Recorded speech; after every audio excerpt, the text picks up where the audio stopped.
नमस्कार, मैं लोकेश पांडे फिर से आपका स्वागत करता हूँ इस सीरीज़ में। तो जैसा कि कल हमने बात की थी अ, उसी सीरीज़ में कैसे लक्ष्मण जी कारण थे वनवास का। तो आज एक और चीज़ सोची मैंने कल कि इसका नाम हम मन की बात रख देते हैं, इस सीरीज़ का नाम, क्योंकि बात तो मैं अपने मन की कर रहा हूँ। और कुछ लोगों ने मुझे एक वीडियो भेजते हुए, जब हम साथ में बैठे थे, उन्होंने भेजी थी, हम देख रहे थे।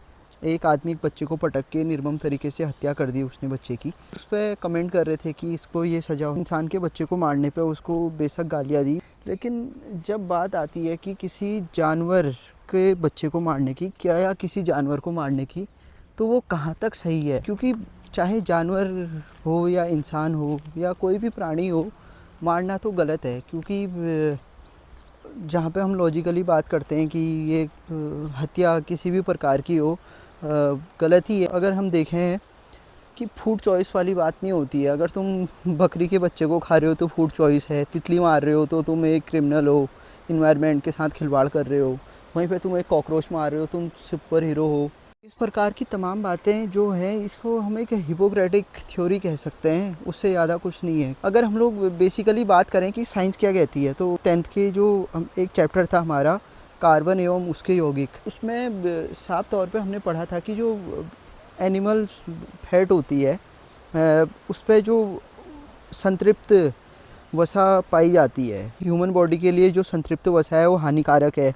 जानवरों के अंदर जो वसा पाई जाती है, चाहे कोई भी हो, इंसान हो या कोई जानवर हो, जितने भी लिविंग थिंग्स हैं इसमें, पेड़ों के अलावा सारे के सारों के अंदर जो वसा पाई जाती है वो संतृप्त वसा अम्ल हैं, और वो ह्यूमन बॉडी के लिए बहुत ज़्यादा ख़राब होते हैं। और हमें जो इंटेक करना चाहिए वो होता है असंतृप्त वसा, जो कि पेड़ पौधों से हमें प्राप्त होती है। एक तो ये रही इसमें थ्योरी कि मांसाहार कहाँ तक सही है, गलत है।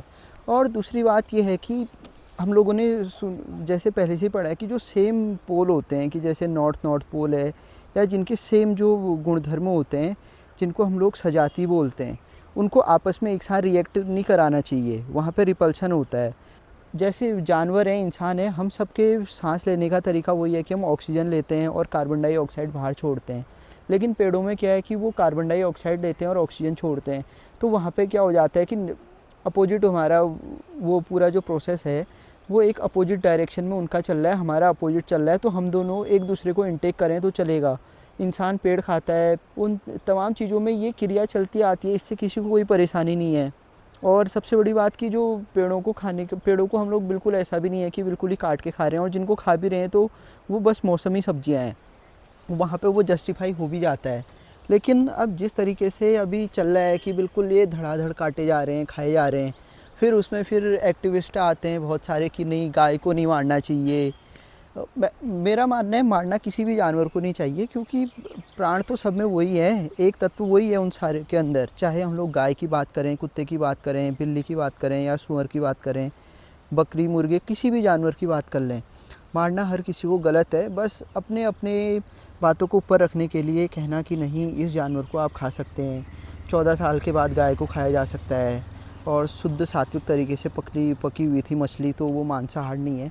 तो इस प्रकार की हिपोक्रेटिक बातें जो समाज में हम देखते हैं, इनसे थोड़ा हमें बचना चाहिए। और गहन चिंतन की आवश्यकता भी है कि क्यों ये सारी चीज़ें हो रही हैं और हमारा समाज किस तरफ जा रहा है। क्योंकि जैसे आज वृद्धाश्रम इतने ज़्यादा खुल चुके हैं, तो बच्चों के अंदर बचपन से ही वो प्रभाव डाले जा रहे हैं कि उनके अंदर उतनी भावनाएं हैं नहीं, वो बस अपने तक सीमित होना जानते हैं, अपना पेट भरना। क्योंकि जैसा हम उनको देंगे संस्कार, वो वैसा ही रिएक्ट करेंगे बच्चे। तो आप अपने आने वाले कल के लिए क्या बीज बो रहे हैं, ये समझने की ज़रूरत है। हालांकि इस पर मुझे कहने का ज़्यादा कोई हक है नहीं, लेकिन फिर भी मुझे लगा कि आज मुझे कह देना चाहिए, तो मैं ये सारी बातें कह रहा हूँ। और थैंक यू। तो आज के लिए बस इतना ही, फिर हम मिलते हैं इस सीरीज़ के अगले पार्ट में। शायद आपको इससे कुछ एक दो बातें काम की सुनने को मिली होंगी, बाकी तो सारी मेरे मन की बातें हैं। तो मन की बात में आपका स्वागत फिर से है, और हम कल फिर आपका स्वागत करेंगे। तो ठीक है, धन्यवाद, सीताराम।